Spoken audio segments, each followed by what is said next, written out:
Welcome to Wise Guides, a wake-up in science education, a student-led podcast series produced for the New York State Children's Environmental Health Center, a product of HBCAC and their Prevention is the Cure campaign. And now, here's your Wise Guides.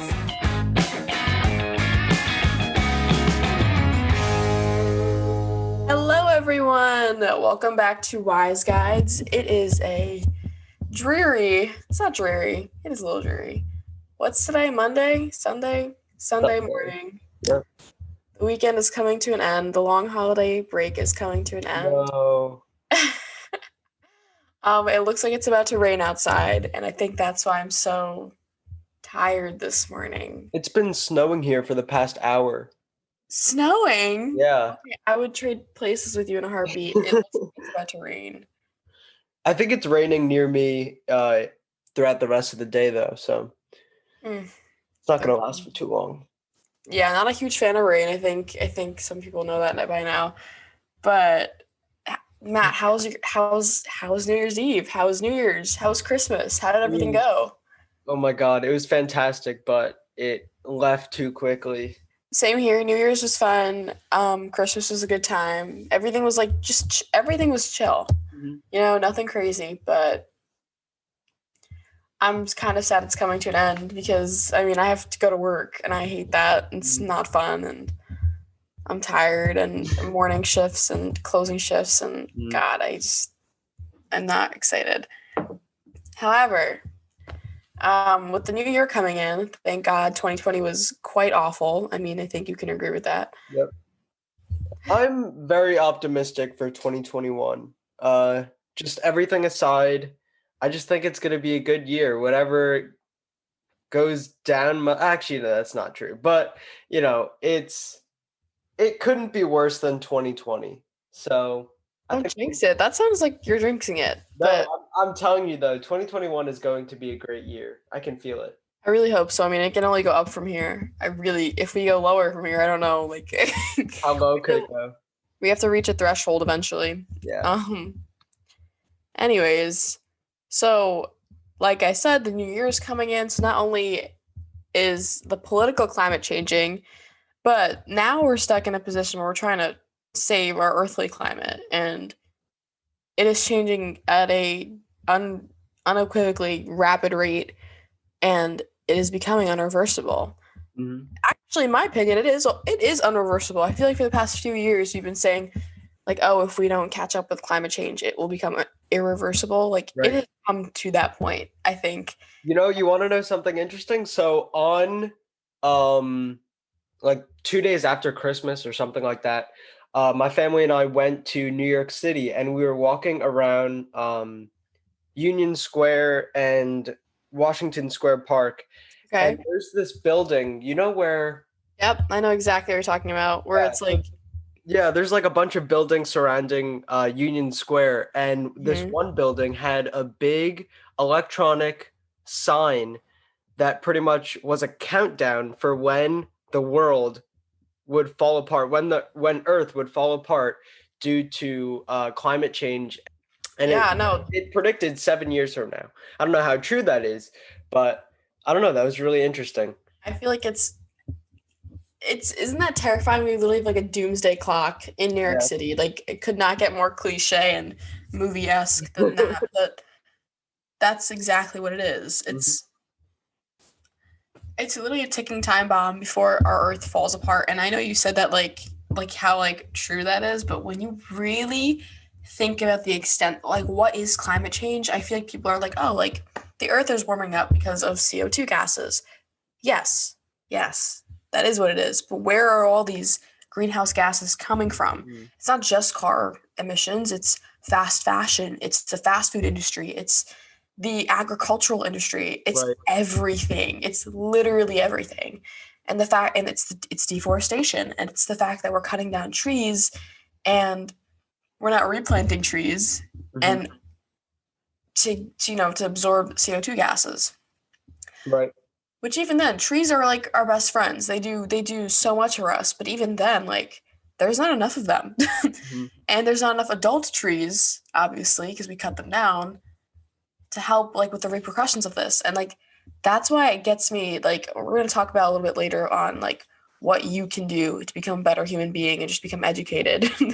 But it's super important to think it's cool to be relevant in like public policy now. Like, to, even if you don't want to actively use a voice, just do your best to try to be aware about what's going on. Like, Right. I'm scared. I think about this way too often. Like, I was writing these notes last night at like 3 a.m. and I was like, this is terrifying. Like, I'm so scared because the fact that we have a doomsday clock and people are still like, oh yeah, whatever, we'll be fine. It is very scary. That's dangerous. Anyway, that was my little I'm scared of death tangent. Let's let's move on. Let's move on. So I was doing some research, Matt, as one does, and I typed in climate on like the White House website, and only articles about like economy or agriculture popped up. There was no, and I skimmed a few articles. There was nothing about the climate. It was gone from like debating that human caused climate change was like a thing to arguing it that doesn't exist at all. Right. That's Such a part terrifying. Yeah. I remember saying a few months ago, we're in such a good position to help the environment. This is like such a strange time where we can reposition our lives and do things differently. And we really don't get this opportunity that often. So I guess that's kind of looking at the bright side of COVID and this whole year. But we're still in a good position to change. We're always in a good position to change. But especially now when still both of my parents are working from home. And I know when I was in New York City, I actually saw stars at night. That is the first time I saw Oh my stars god. standing in New York City. So that was crazy. But I'm sure that's not just chance. That's due to less trains and cruise ships and cars and It's just like less smog in the atmosphere in general. right. And we could still change. We can still go down that path and improve the environment that we call home. We're in such a good position to make change and change the future. So now really is the time to seize that moment. Totally. And like, I hate to be a downer on that beautiful speech that you just gave, but like, time is literally of the essence. And like, we'll talk about later. This is my favorite thing that I wrote. We'll get to it later. But just how to be a better person and just be aware of what's happening. Even if you choose not to be, you should still be aware of what's happening internally and do your best to be a better person. Right. But we'll get there. So like I was saying, like, politicians have campaigns that are carefully influenced by big oil industries. And like, when you really think about it, it makes so much sense. Like, why are they so anti-climate? Why are they so, anti-climate change? And why are they so like big oil, big company, big corporations? Like, why are they so pro these things? It's because of money, corruption. Right. Everything is being fueled by a source of, cash and flow. We have minimal regulation on CO2 emissions that are released and pollutants that are being released into the atmosphere, whether that's through the air, which it mostly is, but through our water. Like, so many factories and companies don't really have to get rid of their waste in a somewhat environmentally sound way. Now they can just like let their chemicals run off into ponds, into rivers, into the ocean. Oh my God. And it's not only a contaminant that hurts the environment, it's a contaminant that hurts every human being walking on Earth. Not to take like a selfish approach, but you have to think about the human consequences as well. Human action drives human consequences, and totally. That's exactly what's happening here. I still think about how this is a little bit off topic, but like, it's terrifying to me that people in our country can't have clean water and food. Like, that is a basic need, and I feel like everything stems from, just not putting our money in the right places. And I feel like climate change is one of those things where it's like, it shouldn't be an issue that's debated amongst political parties. It should. Oh, totally. It is not a partisan issue at all. It is very much so. It's just science. And it's funny how like now today, like, which is crazy because we know more than ever, but we refuse to acknowledge the facts more than ever, which is so funny because I feel like now you can pick and choose what you want to know, but like back then, and I'm not even talking about like years and years ago, I'm literally talking about like 2008, 2007, like the blatant facts were there, and I feel like now we're just refusing to acknowledge them. Mm-hmm. Matt, I don't know if you know this, but we sit on so much coal. Mm-hmm. The U.S. has a lot of coal, like tons and tons and tons of it. But the reason why we don't necessarily burn it is because it makes it. Climate change deniers can't deny that, like, when you burn coal, the smog that is released from it, forget like the things that you can't see, like the nitrous oxide and the terrible chemicals that if you breathe them in, it will 100% lead to a lifelong term illness. But when you burn coal, the soot that goes into the atmosphere will literally linger in the atmosphere because it has nowhere to go. And because it's actually like particulate matter, it won't like dissipate. It'll be in the atmosphere. And then that soot smog combination in conjunction with like sunlight causes a whole other problem because that's a chemical reaction that is literally like you might as well be breathing in like Lysol. Like I don't know why Lysol is the first thing I thought of. No, but literally like you might as well be breathing in like dirt. Not even dirt. Dirt would be better. You're just breathing in a chemical concoction of just like, for lack of a better terms, like you're breathing in cancer. Like it's just, that's why people in China, because coal is so cheap to produce and because we have so much of it, it's just cheap, and people think, oh my god, if we have so much coal, it's cheap, we should burn it. Mm-hmm. That's kind of like in what they do in China, but like they all wear face masks even way before we were wearing masks because how polluted their environment has become. Right. You know, it's sad, but that kind of made me think of something.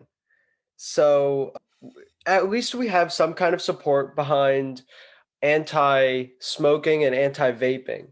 And we do have some support behind climate change, but it's such a debated issue between whether it's science or fiction. Still, people just refuse to believe the scientific fact behind climate change and what it currently is doing to our environment and how it's changing human lives. Whereas smoking and e-cigarette use, Now more than ever, we are aware of the ramifications of smoking. I feel everyone has seen the smoking ads. mm-hmm. I know, like my grandpa, for example, used to smoke cigarettes all the time, but obviously he stopped eventually because he was like, "Oh, this is not good for me. I don't feel good like sometimes when I smoke." But like, I don't know anyone. I don't have a single friend or a friend's friend. I don't know anyone in my age group that smokes cigarettes. Me neither. Vaping, yes, I know tons of people that vape, and it's worse and it's equivalent to smoking cigarettes. But that being said, I feel like once information came out about cigarettes, everyone was like straight away from them. Mm-hmm. It's not a hoax. It's literal science. But that's what it is. It's like, okay, it's science, but when you say that climate change is backed by science, people are like, oh, what the? No, that's a hoax. Like that's what we're choosing what we want to believe rather than just taking what we know at face value and dealing with it. Most people at least, don't feel the effects of climate change or witness the effects of climate change to their own knowledge. Yeah. I guess, when you smoke a pack of cigarettes a day, you're going to notice soon enough. So I guess that's really the big issue. People are selfish, I guess. And you're totally right about that. They will only change something if it's affecting them. And even then, it's hard for them to make a change. Exactly, which is kind of scary to me. But also, that goes back to being like, I guess, not aware of how severe it is. Mm-hmm. Like I said earlier, everything causes climate change. Us recording this podcast right now is inadvertently leading to it or has already led to it. Mm-hmm. Look, I'm using a laptop. I mean, that used tons of plastic keys. They had to mine for this aluminum. Right. They had to create this glass using fossil fuels. Like, it's everything we do, because I'm wearing leggings and I'm wearing a hoodie right now, like that. This is like not only did we probably exploit some poor child's labor in like China, but like I'm repping climate change. Like we're all a part of the problem. Mhm. Every single one of us. And that's not to say like I know like this sounds very extreme, but I feel like that's like the point that it's come to. But we'll get there. We're not even like halfway through this. I don't really know much about like for those of you guys who don't know, Matt has a Tesla. I don't really know much about electric cars, so I feel like you should take this away. This is Sure. So yeah. let's see. So Joe Biden has famously promised to spend $2 trillion on climate relief over the next 4 years, which is a better attempt than any other president has made, to my knowledge, to fix the climate issue. Joe Biden plans to achieve a 100% clean energy economy and net zero emissions no later than 2050. And to do this, he wishes to restore the full electric vehicle tax credit, which was $7,500, which has since phased out as of December 31st, 2020. So by reinstituting this federal tax credit, you incentivize people to purchase electric cars, plug-in hybrids, even just regular hybrid vehicles. So these vehicles get much better gas mileage if they even take gasoline. So you have three different kinds of cars. You have your battery electric vehicles, BEVs, which are solely powered by electricity, like Teslas. So you will never have to visit a gas station ever again. You simply plug in your car and walk away, and in a few hours, fully charged, and you can go on your way. And batteries are becoming a lot more efficient. To this day, the most efficient battery produced by Tesla gets over 400 miles of range on a single charge, which is incredible. That's crazy. I could go from my house to Savannah's house and back without having to charge or do anything really. So it's getting better, and there's definitely competition rising in that sector. So that's good. That only That's promotes great. yeah, it only promotes more efficient battery and technology use. Next, you have your plug-in hybrid electric vehicles, which includes Toyota Prius plug-ins. I know Volvo makes one, Chevy makes one. There are a lot of different companies that make plug-in hybrids, and these are more efficient than your regular hybrids. Usually they get anywhere between like 10 and 25 miles of range, and then the rest is gasoline, but it's still better than nothing. And it's an economically friendly alternative. Next, you have your hybrid electric vehicles, which rely primarily on gas but have electric components like regenerative braking. So regen braking is pretty much where when you lift your foot off of the gas pedal, the battery starts to charge. So it takes the friction created by you decelerating, and it puts that charge back into the battery. So it's definitely good technology, and even fully electric cars have regen braking. That's so interesting. Like I know literally nothing about cars. Like I go to get my car service and I'm like, I don't even know what I'm supposed to like I don't even know what that means to get my car service. What are they doing? Like just I don't even know. But I have a Honda Civic and I didn't even know that. That's kind of cool. I wish I had a Prius. I'm not even gonna lie to you, but I don't.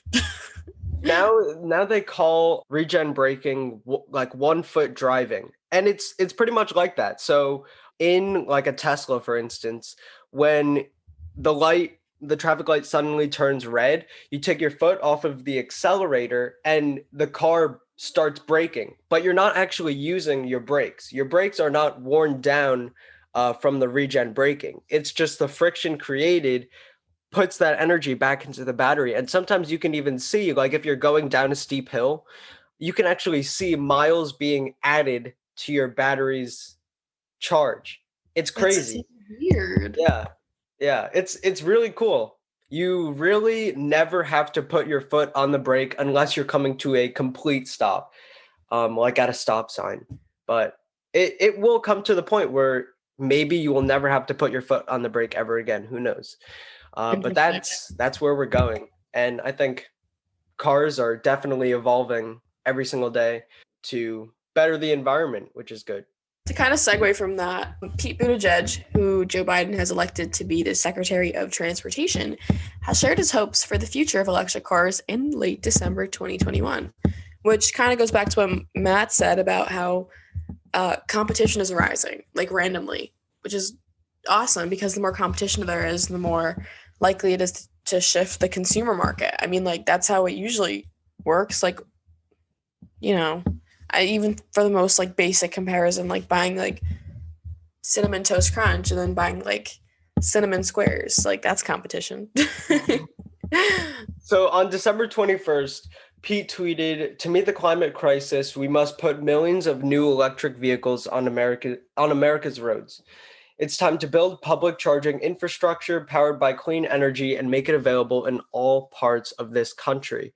And it's not just in the federal government where they're making these changes, but even in California, the governor, I believe, wants to ban the sale of internal combustion engine cars by 2035, which is ambitious, but hey, if it ends up happening, that would be fantastic. Where did you say this was? In California. Oh, I did hear about that. Did you? I'm sure you have, and if you haven't, I'm gonna tell you now. The state of California was like in a lawsuit, weren't they? About like they wanted to restrict carbon emissions and have their own like climate agenda going on for the state of California. Oh, and I'm actually not sure. Okay. Well, basically, the state of California obviously is, the wildfires, and they have their own set of ramifications of climate change happening within their state visibly. So their like local and state governments were like, okay, if we're unable to have national climate agenda, then we should just make our own because we're California and we can do that and we're cool. They tried to like set, like really strict standards on how much pollution was emitted in their state, and they were, welcomed by a ton of backlash. Now I'm not sure like where that story settles in terms of like what ended up happening, but from you saying that, I guess they're on the right path to kind of keep going along with their strict carbon emission agenda. Mm-hmm. And it's not even in just progressive places like California. Right. Even in New Jersey, New York, Connecticut, Pennsylvania, they have incentives for electric vehicles. Up until I think it was December 31st, in New Jersey, if you bought a new electric car, you would get a $5,000 state tax credit or something like that. That's crazy. Yeah, and that was just instituted by Governor Murphy a year ago or something like that, recently. But in other locations as well, and it's not just on electric vehicles, it's also on renewable energy like solar and different things like that. So it's good to know that at least some parts of our government and regulation system is trying to make change. Totally, but I feel like sometimes this is the stuff that we don't hear about very often, and that it's good news, and I wish that this was out in our mainstream media more often than the negative connotations to climate change. Right. I want to see more of what people are doing instead of what people aren't doing. Mm-hmm. Yeah, many people don't know about the incentives and different things. I know in New Jersey, if you buy an electric vehicle, you pay no tax on the vehicle, which is substantial because what is it, like 6.5% sales tax on a $40,000, $50,000 car is a few $1,000s. So when you're saving that kind of money, it's kind of like a no-brainer. Yeah, totally. And I feel like even when people are aware of their incentives, they still choose to believe whatever they want to believe, which is the problem. But we'll address that in a little bit. Before we talk about, like renewable energy and what is renewable energy, let's just talk about the general effects of climate change. So the planet's surface temperature has risen about 2.05 degrees Fahrenheit since the late 19th century. And although people are like, oh, it's just a degree, it's just 2 degrees. Mm-hmm. Think about an entire, like, I don't even know how big the Earth is, but that entire thing is heating up. That's like but like think about a human's temperature going up, right? We're at like 97 point something. We go up 2 degrees and it's like, okay, you're on the brink of a fever. That's so true. I never thought of it that way, but that's definitely a good way to put it. Like if it's easy for us to overheat, think about the Earth and think about how huge that is. And how that, oh my God, it just started raining. It definitely takes a lot to change the temperature in the atmosphere 2 degrees. Even like half a degree, something's wrong. And that was a really, really good comparison between body temperature and the planet's temperature. I thought that really put it into perspective. To move on from that, the ocean has absorbed a lot of this heat, with the top 100 meters, which is about 328 feet from the ocean, showing warming of more than 0.6 degrees Fahrenheit. And the water has such a high specific heat, so the fact that fossil fuels and just the amount of heat in the atmosphere is heating up the ocean, that's terrifying. Right. Like, when the ocean starts heating up, that's when ocean acidification increases, and then like the coral reef starts dying, and the organisms that are in the aquatic life in the ocean start dying. Like, people don't understand that this stuff is happening at such a fast rate. Mm-hmm. Plus, most of the energy that we can use, most of the energy that's accessible to us, 90% of it is stored in the ocean. And this is the same bodies of water that have such high specific heat that it would take a lot to change even 0.1 degree of a body of water. Now you're talking about like all of it combined, and it changed 0.6 degrees. That is very, very substantial. The Greenland and Antarctic ice sheets are melting away at a devastatingly fast rate. Even in places like Alaska and just anywhere that there's ice and glaciers and stuff like that, everything's melting. And I feel like, yes, it does change based on the season, but when you see that the ice is melting and isn't reforming, don't you think that that would alarm some people? It should. It really should. And like, you see all these videos, and we've been seeing them for years, I feel like, of polar bears like swimming in the water because there's no ice for them to lay on, or like. You're right. We've been seeing these things forever, but we refuse to do anything about it. Totally. And it's like, it's one of those things, like, the longer you wait, the more difficult it's going to be. Right.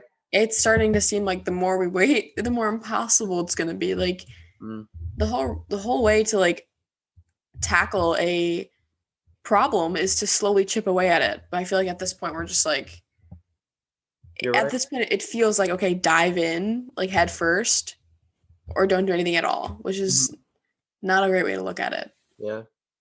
To kind of tag along with that, the glaciers that are retreating almost everywhere in the Alps, the Himalayas, the Andes, the Rockies, Alaska, and Africa, the amount of spring snow cover in the northern hemisphere has decreased over the past 5 decades, and the snow is melting earlier, which is very important to note. So not only is, like, beforehand where the ice would melt based on the season, now it's melting not in season, it's just melting. The global sea level rose about 8 inches in the last century. The rate in the last 2 decades is nearly double that of the last century. So to kind of rephrase what that actually means, the rate at which our sea level is rising in the last 2 decades, which is 20 years, is nearly double that of the last century. Wow. So that's crazy. I literally, like, it's crazy to think that also, like, I live Long Island. I don't think it's an island. I think it's a peninsula. I could be wrong, but we are called Long Island because we are mostly surrounded by water. And the idea of like not having my home anymore because the sea level is rising is kind of a scary thought. Right. And also, like waterfront property, for example. Like, what a waste of money, because you're spending so much money on what seems like a very luxurious home because it's by the water, blah blah. But like, soil erosion is a really real thing, and that's how our sea levels are also rising because of our soil erosion, and because of the ice melting, and because of like ocean acidification, which causes more erosion. Everything is linked with one another. I feel like I didn't explain that as well as I could have, and that could be a podcast in its own. Like, what are the other things that cause climate change besides like, okay, like CO2 emissions, which is the most contributing factor, but it's literally everything else happening at the same time. I mean, even take Hurricane Sandy, for instance. That was definitely a buildup of environmental change and drastic, just Totally. even now, many more people are cautious about buying homes like right along the Jersey Shore because the water levels are rising so much, and all of a sudden, like one high tide, and there goes your like $1 million investment. Exactly. It's scary. That's the theme of the episode, scary. Yeah. So, okay, now hopefully everyone is up to speed about what is climate change and why we should all be scared. So like, what is renewable energy? It's a form of clean energy that is provided by natural sources present in nature. Wow, what a beautiful definition. Yes. So, renewable energy is solar energy, hydro energy, biofuel, and geothermal energy, and wind. Yes. One of my favorite ski mountains is Jimny Peak in Vermont. And when you go to the top of the mountain, you can actually see there's like wind turbines in the distance. Must be like 50 wind turbines. It's crazy how many wind turbines they have over there. But, this was, I don't know, 10 years ago when I first saw the wind turbines there, and I was amazed by it. And, ever since then, I've been thinking, like, what are the different ways that we can produce renewable energy? And since then, there's been like ways to capture wave energy and just different technological advancements that are changing how we produce energy.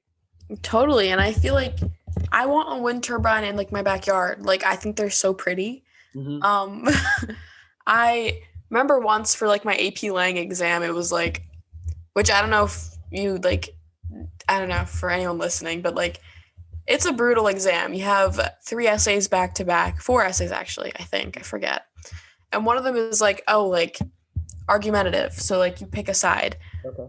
And for some reason, I got the random one about wind turbines. And I was like, oh my God, I know so much about wind turbines. Like, this is great. This was back in high school. I was also taking AP Environmental at the time. So I was like, I know everything about wind turbines. But essentially, like, everything that was like pro wind turbine was like, oh, like, they're super like cost effective. They cause tons of energy. Like, they only really turn off when there's not wind, but it's always harvesting wind somehow, like blah blah blah. They're pretty. They're not that expensive. They are expensive to produce, but their benefit in the long run like defeats the cost initially, like blah blah. And everything that was like against wind turbines was like they're ugly and they're loud. And it's like, what? Like, there was no evidence. And I was reading these articles. You had to read 8 articles within like 10 minutes. It was literally like the most like absurd exam I've ever taken in my entire life. However, I like didn't even spend that much time on the pros because I was like, I already know the pros. I was like, I need to know the cons. Like, what are the cons? Mm-hmm. It was literally just like the only like evident con that I saw was you have to harvest aluminum to actually create the wind turbine, which is like, yeah, you have to put in, unfortunately, pollution, and you have to put in fossil fuels to actually get started on the clean energy. But once you get the clean energy, that's it. You don't have to go back to non-renewable energy. You just keep moving forward. Mm-hmm. You don't look backwards. And I feel like that's like the biggest thing. But I want a wind turbine in the back of my house. Like, I think they're so pretty. That would be really cool. You want to know what? You want to hear a hoax? They don't make noise. Whoever says they make noise is lying. They don't make noise. Mm-hmm. They just don't. About a year ago, I don't know, my whole family went on this whole renewable energy craze, I guess. I really don't know how to describe it, but we decided to buy solar panels. So it was a long process actually. We had to get approved by the town to put them on the roof of our own house. I don't know why. That's so weird. It's not like we live in like any community or anything. It's just they need to approve it for whatever reason. And then our energy provider needed to also approve it, and they were actually able to regulate how many solar panels we could purchase and put on the roof of our own house. Like they were able to say, we want to keep you as a customer, as an energy customer who will take energy from the grid, and we want to keep you as a paying customer. So we will only let you put these many solar panels on your house. And they were actually able to successfully do that. So to this day, we mostly use solar, and we could frankly go all solar, but it's really the energy company that's saying, no, we don't want to lose you as a paying customer. So we're going to regulate how much you can actually use from solar, which is crazy, right? That doesn't even sound fair. That makes me livid. So like people that are like anti-mask and stuff, and they're like, the government can't tell us what to do. Like, I don't want to do this because it's my body, it's my rights. Okay, what about this? You want to do something to your own freaking house where you live and you can't do it because why? I'm an energy company. And like how do good. It's for the good of your own house, it's for the good of society as a whole. And it's not hurting anyone. Like what? It really makes no sense at all. That makes me really, really mad. I'm mad for you. And I didn't even know that until now. Yeah, it's frustrating. And there's like some theory that if you do go solar, the energy companies will actually charge your neighbors more to make up for the lost profit off of your property. I don't know if that's true, but I've heard that. It could be true because, well, okay, this is what from my understanding. New houses that are being built today, like giant houses, like $1 million houses, they're like, in New York State at least, they are forced to be somewhat like solar friendly, like at least half the house, depending on how expensive it is. The only reason why I know this is because my mom's a real estate agent, and when she lists like a good house or whatever, like a majority of the house is actually powered by solar just because of how big it is and how devastating it would be to the environment had it not been powered by solar. That's good. But that being said, I don't think it's like physical solar panels that you will like see traditionally on the top of people's houses. Like I guess it's like more modernly like implemented into the house where you can't really see them, if that makes sense. Is it like the shingles, like the roof is actually solar? Something like that. I don't want to say something that I don't know, but something like that where it's not the actual physical panel that's like attached to the house. And oftentimes, which is so, again, dumb, when you put solar panels onto your property, it brings down the property value because it doesn't look great or something. But I feel like that's a very societal, like, standard about what looks good and what doesn't. Right. But nowadays you have technology that can actually trap the energy created by solar panels. Like Tesla has their own Tesla Power Wall, which pretty much you put in your garage, and it traps all of the excess energy created by solar panels, because half the time we don't even use all of the energy that's created by the solar panels. During the summer with such long periods of high sunlight, we can't even use that much energy, so it just kind of goes to waste. I really don't know what happens to it, but it can't be stored unless you buy these contraptions. But this new technology is still emerging, and hopefully one day you know, if like God forbid your power goes out for 7 days, maybe you can live fully on solar and not have to worry about it. I know, and I feel like the fact that you said, like, where does the energy go? Like, that's, well, obviously, like, energy is neither destroyed or created. It's simply transferred, right? But, like, you're right. Where does it go? And that's annoying that, like, you can't store the energy for yourself. Yeah. without paying for some type of contraption that actually holds the energy, which is so confusing to think about. But anyways, renewable energy, like I just said, like, well, yeah, renewable energy sources do not directly emit to greenhouse gases. Like I was saying, like when you use renewable energy, like you're not contributing to global warming, climate change directly. Low key you are, because you have to build the solar panels, which they have to create with fossil fuels, blah, blah, blah, blah.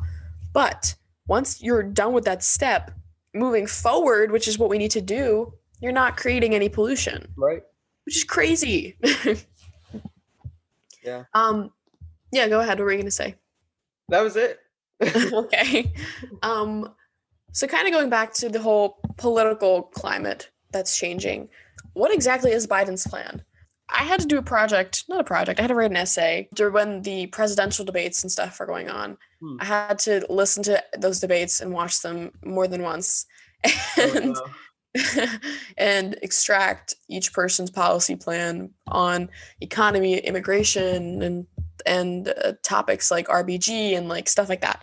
So one of the things I wrote about, obviously, was climate change. And Biden's plan, from what I gathered through his impromptu debate style conversation, was that let's say what he is going to do. He wants a green economy that's going to make millions of jobs and have tax incentives. And he just, in general, wants to make the environment a safer place to be. Okay. He said something that really stuck to me during the debate, and he was like, we spend billions of dollars on the havocs of floods and hurricanes and wildfires. And instead of paying to replace and to undo the damage that these natural disasters have caused, we need to put in money back into the environment to prevent these natural disasters from happening.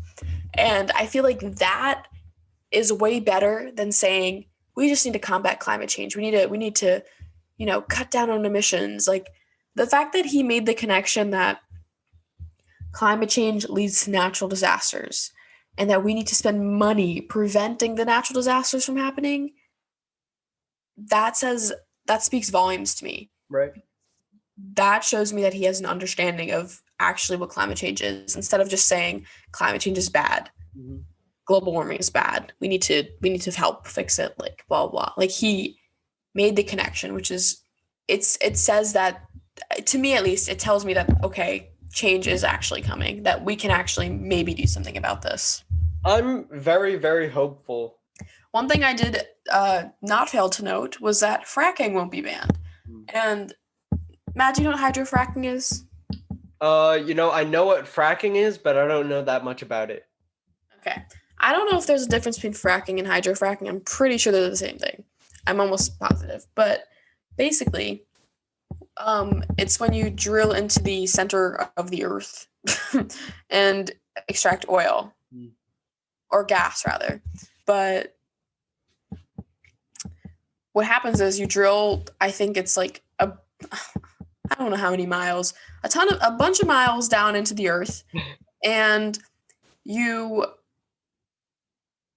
send tons of water down that's highly like pressurized, and that water is mixed with a bunch of chemicals that help to create a tube.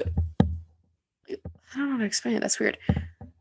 Basically, you're sending tons of fresh water mixed with chemicals down into the earth to extract natural gas.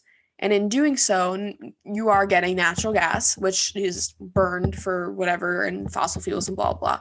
But also, that chemical water concoction is so potent and toxic that they literally just like put them in chemical holding ponds. That's what they're called. And where these chemical holding ponds are, I have literally no idea. I generally don't know. I don't know where they go, but they go somewhere. And usually when they're like extracting these pollutants, they just literally put it on land that ends up like that liquid ends up leaching into the ground, which can eventually get into your groundwater. And it's just scary because it's like, first off, we still are looking for natural gas and fossil fuels, which we should stop doing, and we're wasting fresh water on fossil fuels, and we're running out of fresh water. That's a whole other episode that we could talk about. But fresh water is so precious to us nowadays, and we are wasting it on extracting natural gas from the center of the earth. And we're leaving them in chemical holding ponds that leak into the ground and contaminate groundwater and can hurt other organisms in the process of doing so. Right. So that's a little briefing on hydrofracking, which won't be banned, but I think it should be. Mm-hmm. Definitely. But I guess on the positive note, it's always good to start somewhere. Yep. Okay, so that was a lot of stuff. That was a lot of going back and forth. What does this mean? What does everything mean?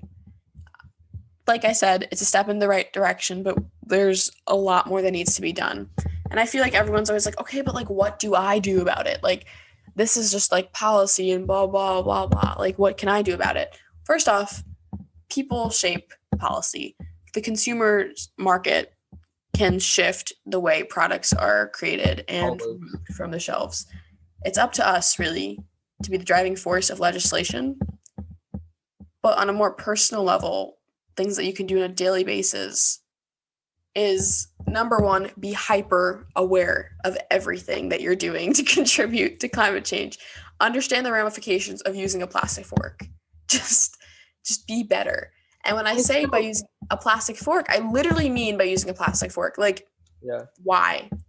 Just don't do it. I mean, I still know people who they will never use a reusable water bottle. Like, they always just take a plastic water bottle from the fridge. Like, what's the point? I don't get it at all. Yeah, I have one cousin that does that. Every time he comes over, he brings his own case of water bottles because he knows that we don't have any plastic water bottles in the house. It's just that we don't. And every time he takes out a water bottle, I literally shame him. Every time. I'm like, do you realize like that you're so wasteful? Yeah. And he goes, I'm recycling it. And I'm like, okay, yeah, recycling is good, but recycling uses a ton of fossil fuels to recycle. There's really no need anymore. There isn't. Just don't use it. Yeah. Yeah. So yeah, just don't use plastics. Just don't. And then I went on like a bender last night of thinking, okay, like people are very like, what can I do about climate change? Blah, blah.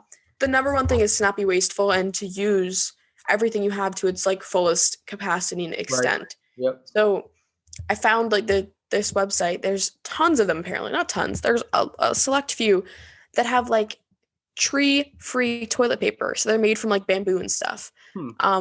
Toilet paper, paper towels. That stuff is to me is like crazy because it's like, think about how many rolls of toilet paper you go through in like a month. And I don't know if you use paper towels, but like I know in my house we use paper towels, and I never use them personally, but I know my mom, my brothers, and my dad does. So like that's contributing to our overall carbon footprint. And I think that I'm going to switch over to bamboo toilet paper and paper towels because why not? It does the job. Also, there's this thing called Forever Soap, which is basically like, wait, I'm sorry. It's not called Forever Soap. I nicknamed it Forever Soap. Basically, like for hand soap, for example, you buy like a glass bottle, you fill it with water, you put in like a tablet, and the packaging is minimum, and it's like soap. You have soap right away. You put this tablet in some water, and you have soap. And so think about it, instead of buying like all those plastic soap bottles at like Costco or wherever you get your soap from, you have an alternative where it's literally just like a pretty glass bottle, a soap tablet that has minimum packaging, and it does the job. You're washing your hands. Right. I mean, literally every single part of our daily life uses some form of plastic or aluminum or something. Or even paper. We're just wasting. We're so wasteful. Yeah. I mean, and half the time it's done for convenience, I would say. Not because it's the better way, but because it's the easier way. So not only does this company have like hand soap, but they also have dishwasher soap. and they have dishwasher, like the actual things that go in your dishwasher.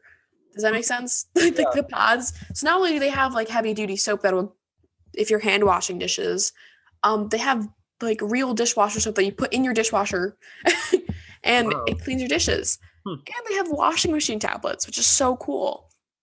And I feel like that is something that goes unnoticed a lot.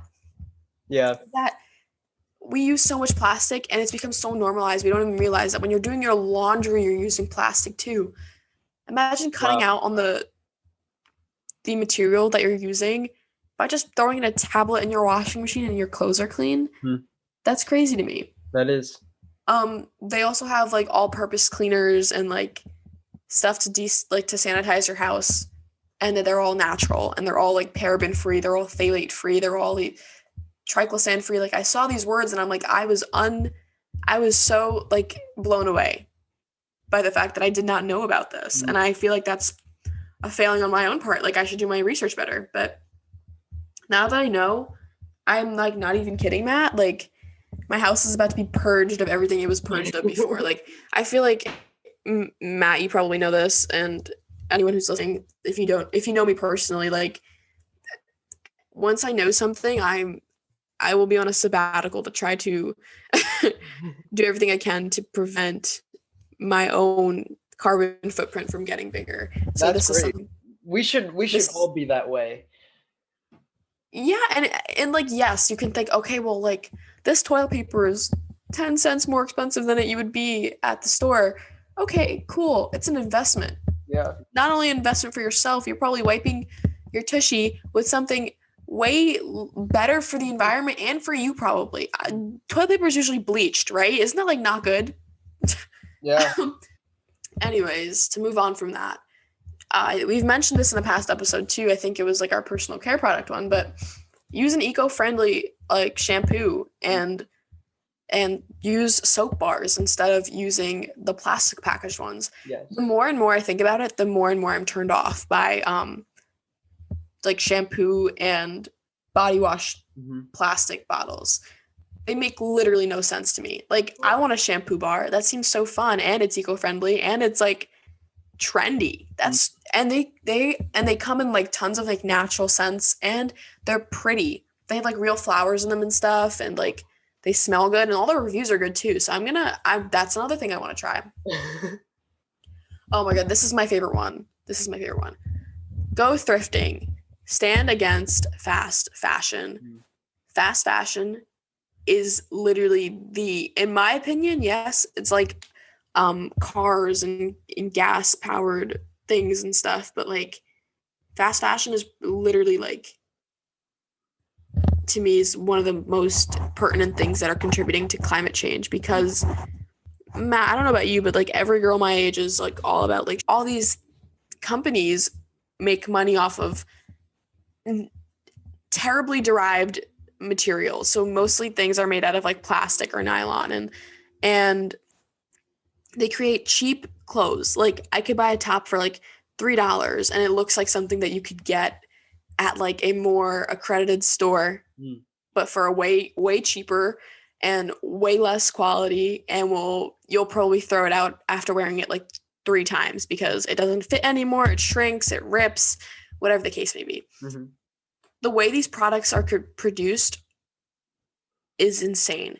They're being extracted from the environment through like cutting down trees and using, I forget what it's called, but there's like a way to like filter trees into making clothes, and it's very unethically sourced and stuff like that.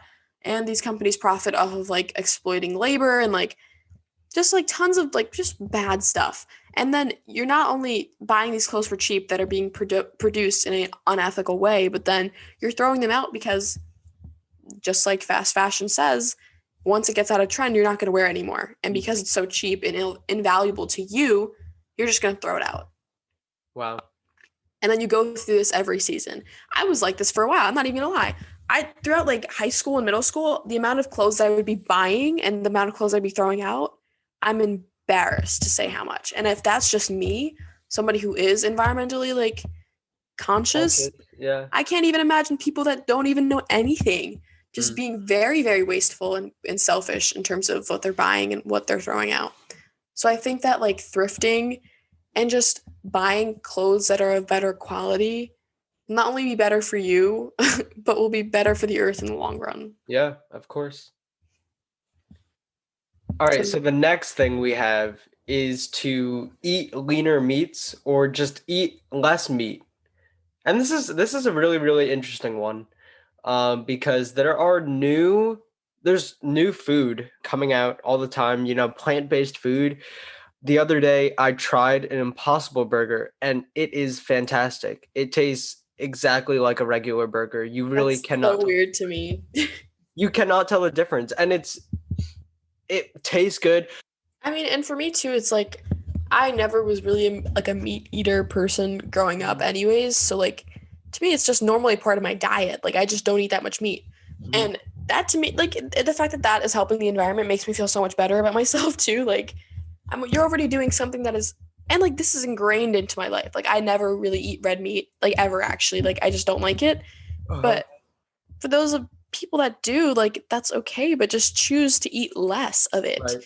Like I would never tell someone like you cannot eat that. Like what? That's not, I'm not in the jurisdiction to do that. And also like it's you do you. Like I don't know. But like it could be a good idea to like, instead of, I feel like we're brainwashed into thinking that we need to eat meat for every meal of the like not even healthy every day. You don't need it's to. not even healthy. There's really Exactly. It's I guess people used to think that it's a great source of protein, and it is. But there are plenty of other ways to get protein nowadays without having to eat red meat. Absolutely. And like by eating leaner meats like chicken and like turkey and stuff, like you're helping the environment, because producing cattle is, oh my God, this is a whole other thing we could talk about too. Yeah. It's horrible. Well, we're wasting money and fresh water on creating tons and tons and tons of food for cattle, and we need tons and tons of land to let the cattle graze on. And I don't know, I feel like that's a whole other thing we can talk about, how the agricultural industry is contributing to climate change. But in conclusion, it's just not good. Not good for you, not good for the environment. Yeah. So if you can eat less meat or eat leaner meats, you're doing a really good job at reducing your carbon footprint. And then this last bullet, Matt, My favorite. It's just be a better human. Just do the best you can to be aware of what's happening and just do your part. I feel like we can say this in every single podcast. Totally. You don't need to change your entire life tomorrow. It's more of making more conscious decisions. Now that we've given you all of this information, all of the effects of climate change, how you can change your own lifestyle, start doing one or two things. And now is a perfect time. It's January 3rd that we're recording this, and it's the start of a new year. It's the start of the new you. You can change your lifestyle today. That was a really good pitch. It's not like a commercial. Literally what Matt said. Be a better human. Be aware. And I just don't like when people say, okay, like, what do I do? We just told you what to do. Yeah. We told you verbatim on how you can change your lifestyle and reduce your carbon footprint, like, astronomically. So I want everyone that's listening to look out your window, look at the trees, and say thank you. And moving forward, just make better decisions on how you want to live your life for a healthier you and for the benefit of the environment. Thank you all for listening to our podcast on climate change. We're going into this new year with hopes and dreams and a lot of uncertainty still, but it's a new year, and I guess I'm just excited for 2021. I think it's going to be a good year, and I'm excited to see some kind of change.